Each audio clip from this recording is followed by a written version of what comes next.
In the last battle report, we resolved the Battle of East Azurefell, but during that same turn, House Corbin was pushing an offensive in the Land Bridge region.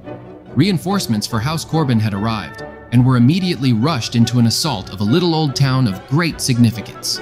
This is the Battle of Mortarborne.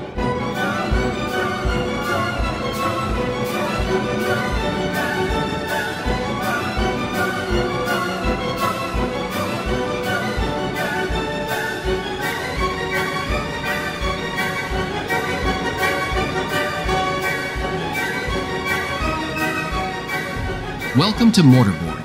This place has been identified by both sides as key terrain from the onset of the war. In the first phase of the war, in the second episode, House Corbin attempted to take this town, but was thwarted by a spoiling attack. Then the town was abandoned by League forces when their flank was exposed, when the town of Frigid Cape was seized by House Corbin.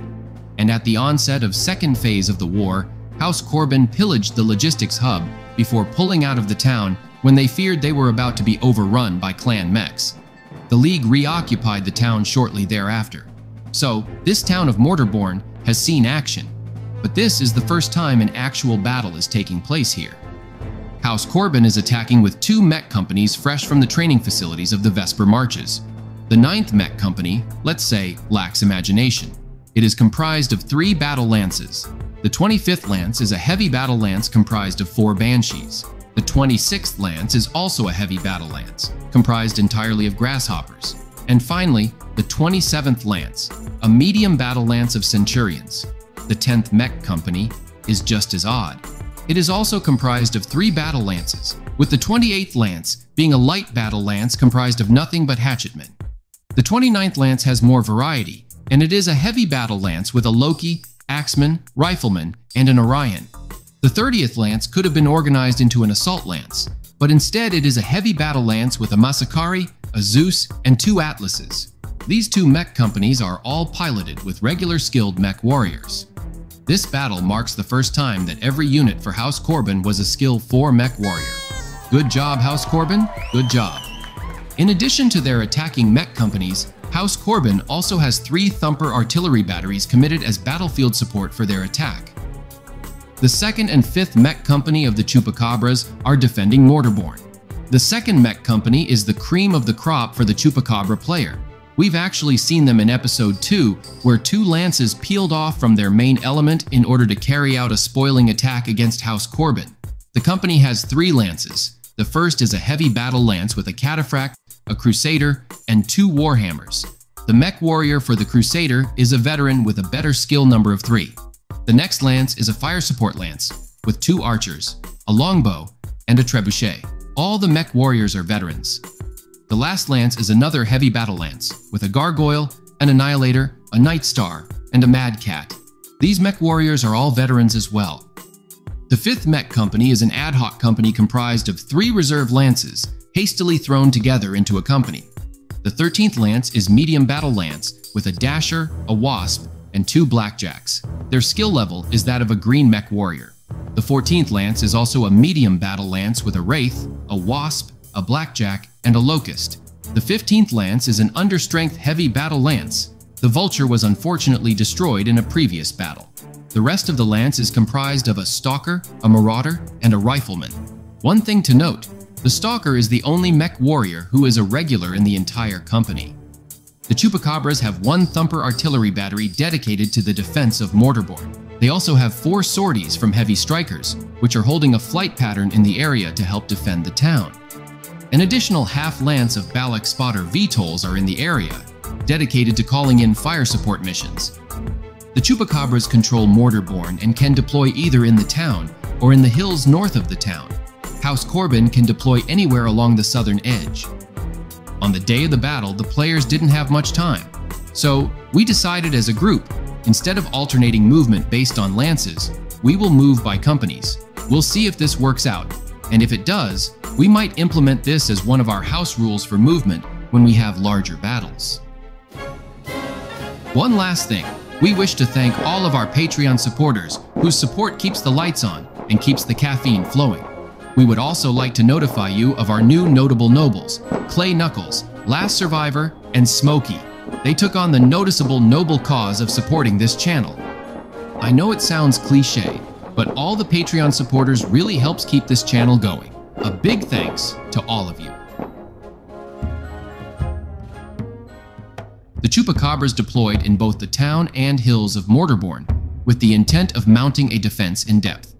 The 5th Mech Company took up forward positions and the center, while the more experienced 2nd Mech deployed on the flanks with its 2 heavy battle lances. The Fire Lance and the VTOLs took up positions along the crest of the hills with a commanding view of the entire battlefield. The League believes that House Corbin's strategy is that of a war of attrition. They believe House Corbin will keep sending waves of mechs until finally they break through the League's defenses. But that's not actually what House Corbin is up to. They recognize that this will be a tough nut to crack for House Corbin. They also realize that the League thinks that House Corbin was prepared for a war of attrition, and they were before. But that's not the case anymore. As a matter of fact, war of attrition is something House Corbin cannot afford right now and would like to avoid it, especially after the disastrous defense of South Azure. House Corbin is bluffing about war of attrition, and the League has fallen for it, but for how long? Instead, House Corbin wants to wear out the League forces. They got something up their sleeve, but we will get more into that later. Just know this: the House Corbin players intend to take out a few enemy mechs, fall back, repair, and repeat the attack. To do this, they want to avoid facing the Chupacabra's 2nd Mech Company as much as possible, especially direct fire from their Fire Lance. Let's see if they can pull off their strategy. The Chupacabras won initiative. House Corbin will move and shoot first for this turn. House Corbin activates his 9th Mech Company and concentrates their movement along the eastern side of the map. The Centurions move forward, keeping the woods between themselves and the Chupacabras for cover. The Grasshoppers follow the Centurions moving along the highway. The Banshees move in a file formation, screening their company's left flank. It's the Chupacabras' turn to move. They can see the enemy's company stacking on the eastern side of the map, but they want to see where the enemy's 10th Mech Company will deploy before committing her forces. So, she activates her 5th Mech Company. 2 lances stand still in their current position, and the 14th lance shifts to their left, getting more cover from the woods. House Corbin now activates their 10th Mech Company. They want to lock down the map's center in order to act like an anchor or a pivot point for the attack pushing up the map's eastern edge. The Atlases sprint forward, while the rest of the lance moves behind the Atlases. The Hatchetmen all jump forward, adding their strength to the push on the eastern side of the battlefield and increasing their TMM since they are left exposed in the open. And the 29th Lance, also in a line formation, moves toward the industrial zone, with the Loki taking cover behind that admin building. It is now crystal clear what House Corbin's forces are up to. The Chupacabras activate their 2nd Mech Company and decide to move their 6th Heavy Battle Lance forward to control the western flank, maybe even get enfilading fire on the approaching forces of House Corbin. The 4th Heavy Battle Lance moves into cover behind those houses and prepares to help hold the left and center of the map. Both the Fire Lance and the VTOLs stand still, improving their shooting at the expense of their TMM. And with that, we go into shooting. House Corbin will shoot first. They start off with calling in artillery strikes from all 3 batteries against the Chupacabra Wasp at the edge of the industrial park. The target number was a 7, and all 3 batteries hit, dealing 3 damage, which caused structural damage to the Wasp, which necessitated a critical check, and it was a 6 weapon hit. Nearly the entire 10th Company, excluding the Atlases and 2 Hatchetmen, take aim and fire at the Mad Cat moving along their west flank. Target number was a 9 to 12. Even using lucky points, they all missed except the Axeman, who dealt 3 damage to the Mad Cat's armor.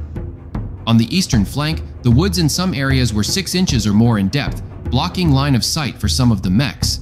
However, one of the Centurions and 2 of the Grasshoppers could barely see the Locust at the edge of the woods. They opened fire. The target number was an 11.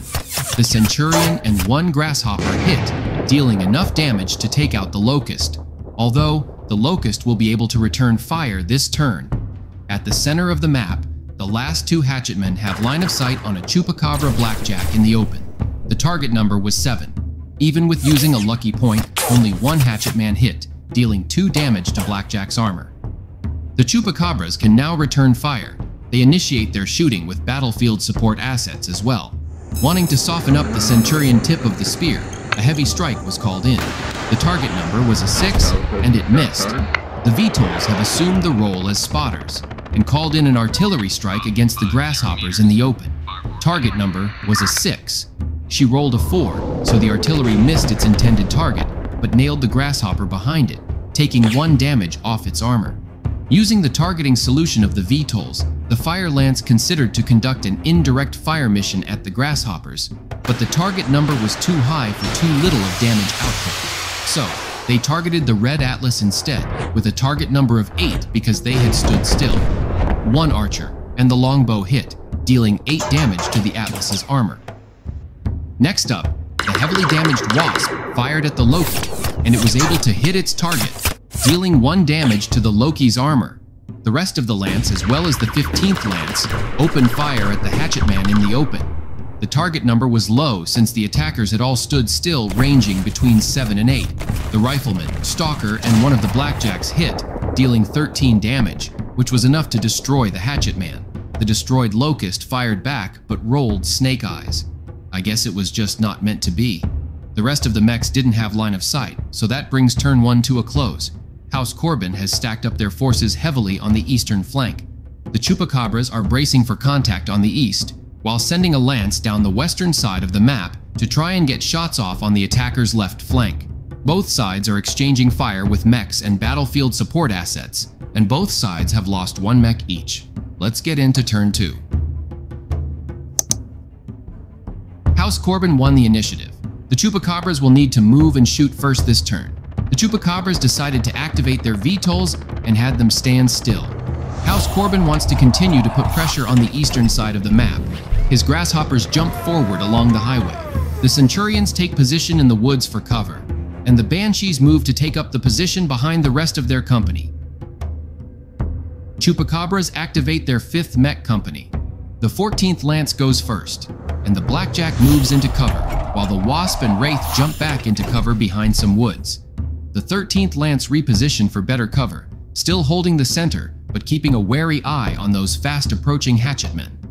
The 15th Lance stands still for better shooting. For proportional movement, the Chupacabras also activate their 2nd mech company. The Fire Lance at the top of the hill still has a clear view of the battle unfolding below them, so they stand still to have better shooting. The 4th Heavy Lance also stands still, ready for shooting at the House Corbin mechs moving in the woods. The 6th Heavy Battle Lance continues to move along the western side of the map to harass House Corbin's left flank. House Corbin activates his last company, the 10th mech. First, the Hatchetmen move into cover of the industrial park. The 30th Lance activates, and the extremely damaged Atlas retreats from the battle. The Zeus moves into cover, and the Masakari will take a quick power nap, then moves into cover, with the intent to protect their left flank from the approaching Chupacabras. The 29th Lance is keeping their eye on the prize.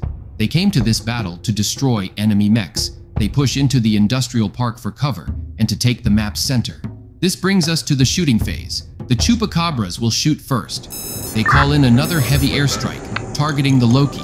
The target number was a 6, and this time the striker was able to hit its target, dealing 2 more damage to the Loki's armor. The VTOLs are spotting for the Thumper artillery battery. They call in fire support targeting the Loki, and the artillery hits the Loki as well. This hit took the last pip of armor for the mech. The Chupacabra 6th Lance splits their fire between the Zeus and Masakari. The target number was a 10 for the Annihilator and an 8 for the rest of the Lance. It took some lucky points, but the Annihilator and Gargoyle both nailed the Masakari, dealing 11 points of damage, completely removing the mech's armor and damaging the structure, which caused critical damage check, but luckily for the Masakari, it was a 5, no critical damage. The Mad Cat and Nightstar also both hit the Zeus, dealing 10 damage, completely stripping the armor from the mech and damaging the structure. This also caused critical damage to its movement, and the mech can only move half speed. Next, the Fire Lance tries to finish off the Masakari and Zeus, and start taking some of the armor off the Atlas.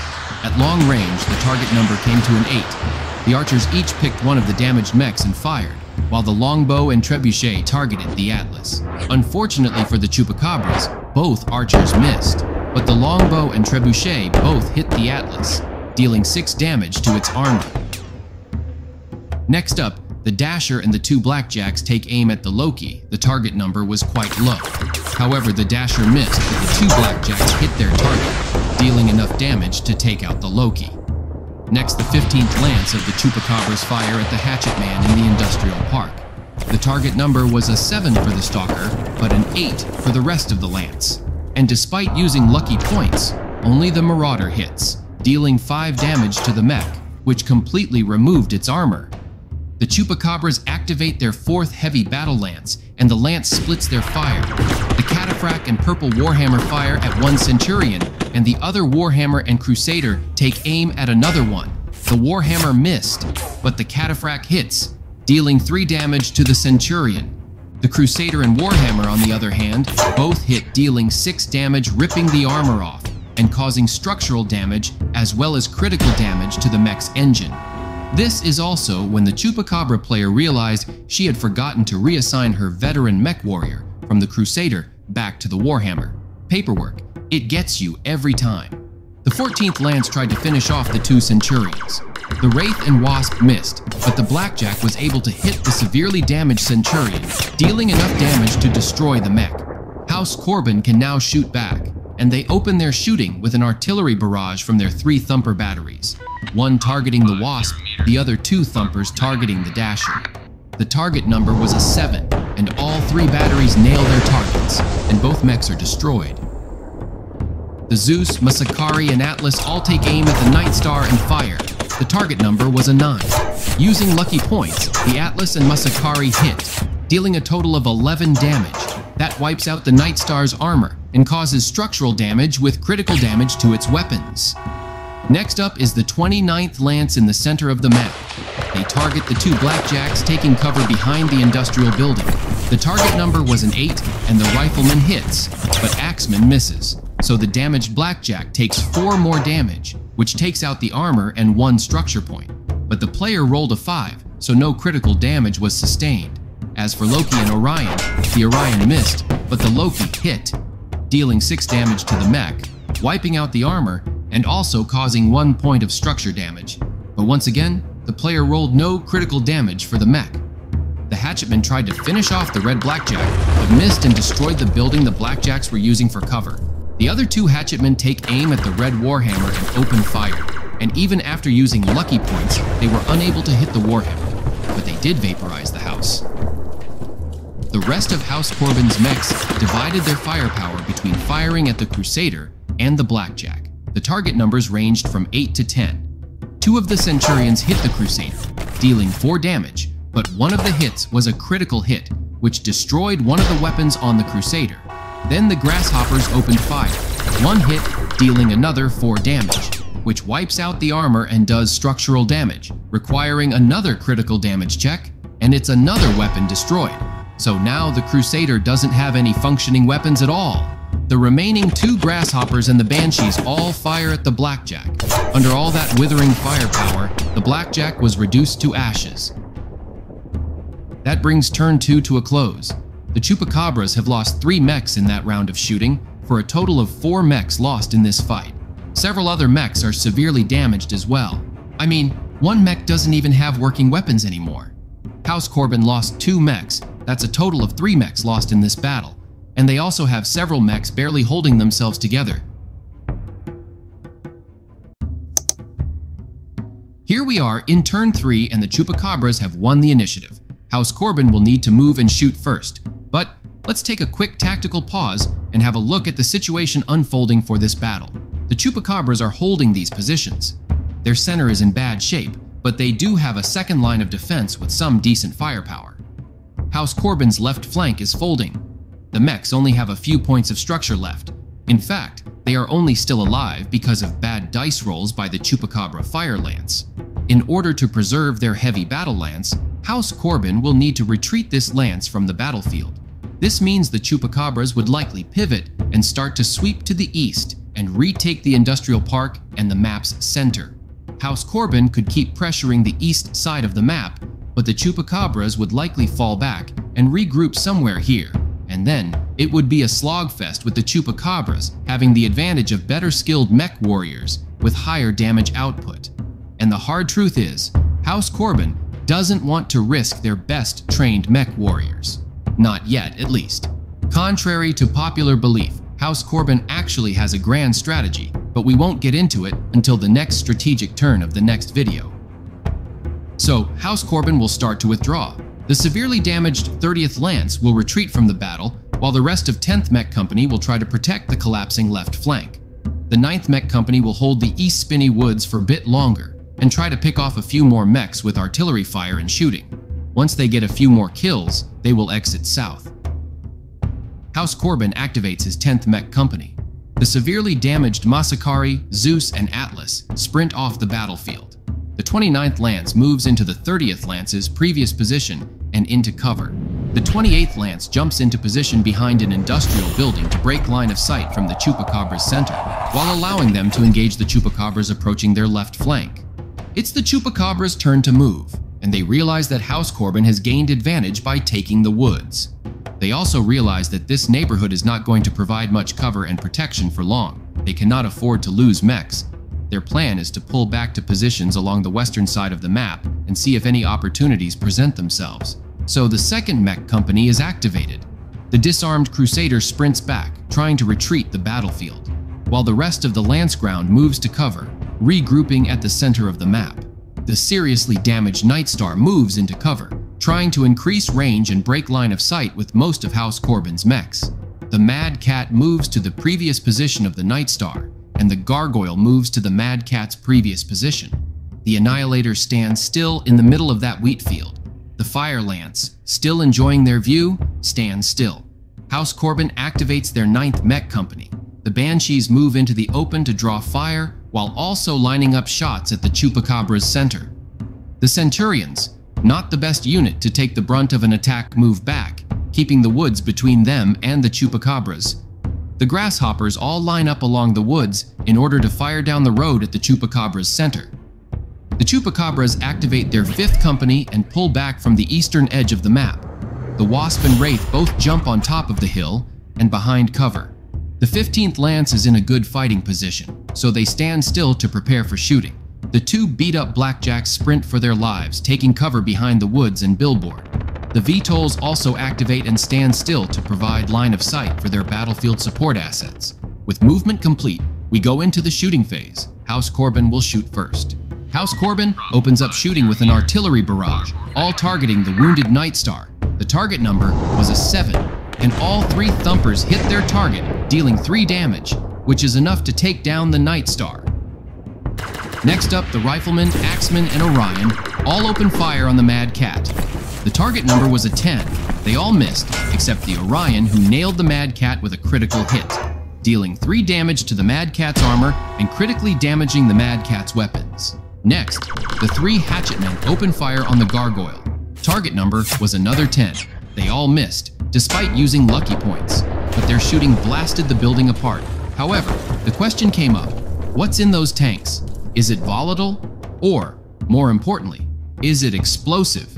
Neither player had any intel on what was produced in Mortarborne, so I had the player roll a d6. If it rolled 5 or 6, it would detonate. But he rolled a 3. So the tanks are full of something that doesn't go boom when superheated by lasers. Next up, the Banshees take aim at the purple Warhammer. Target number came out to a 7, and they all hit, dealing 16 damage, which was more than enough to take out the Warhammer. The Centurions didn't have line of sight on any target, but the Grasshoppers could see the red Warhammer and opened fire. The target number was a 9. They all missed, but the house was obliterated. The Chupacabras can now shoot back. The Chupacabra player had requested to send her heavy strike asset to pursue the fleeing Masakari, and both I and her opponent didn't see why not. It made sense. So long story short, the Chupacabra had 2 sorties left for the heavy bomber, and both hit the Masakari as it retreated from the battlefield, dealing enough damage to destroy the Masakari. Alright, let's get back to the Battle of Mortarborne. The Chupacabra artillery was directed at the damaged Hatchetman, and the Thumper nailed it, dealing 1 damage to its structure, which also caused critical damage to its engine. The Annihilator, Mad Cat, Gargoyle, and the downed Nightstar take aim at the Rifleman. The target number ranged from 7 to 10. The Annihilator missed, but the Mad Cat and Gargoyle hit, dealing 12 damage, which was enough to destroy the Rifleman. Next up, the entire fire lance standing still on the hill, as well as the mechs at the center of the map, split their fire between the two banshees at the front of their formation. The target number ranged from 6 to 7. One archer, the rifleman, and stalker hit one of the banshees, dealing 14 damage, removing all the armor and leaving one structure point. Fortunately, there wasn't any critical damage. As for the other banshee, the longbow, marauder, and cataphract hit, dealing 12 damage, but this time it took critical damage to its engine. The Red Warhammer, Wraith, and Wasp all take aim at one of the grasshoppers. The target number ranged from 8 to 10. The Warhammer and Wraith hit, dealing 7 damage, which wiped out all of the grasshopper's armor. And that brings turn 3 to a close. The Chupacabras took the western part of the map and is consolidating in the center. However, House Corbin is taking the eastern side of the map and were able to destroy 2 of the Chupacabras' mechs. The Chupacabras, on the other hand, had some good shooting, but just couldn't inflict enough damage to destroy their targets. It does not look good for the Chupacabras. The Chupacabras had 17 mechs on the field, but only 14 were still in decent shape to fight. House Corbin had 16 operational mechs on the field, but they had a decent foothold, and their battlefield support is tipping the battle in their favor. The Chupacabra player could see the writing on the wall. Each shooting phase, the artillery batteries of House Corbin would pick off her severely damaged and/or light mechs. If this battle continues, her losses will continue to mount. I mean, the Chupacabras could stay and fight and might win, but they would take a lot of losses, and then House Corbin will send a fresh wave of mech companies to attack the next day. Besides, the town of Mortarborne is not instrumental in the League's defense plan, so she decided to start to withdraw from the battle. The House Corbin players were pretty happy that they won a battle, but they didn't lose their mind. They knew they had won because they were holding the East Spinney Woods. The Chupacabras are retreating, but if House Corbin pursues, he will sacrifice his cover. Then the Chupacabra would likely turn and fight. And don't forget the Fire Lance overwatch on the hill. They could rain some hurt down on any mech in the open. So, the players continued to exchange fire as the Chupacabras pulled back, but never really could hit one another with substantial damage.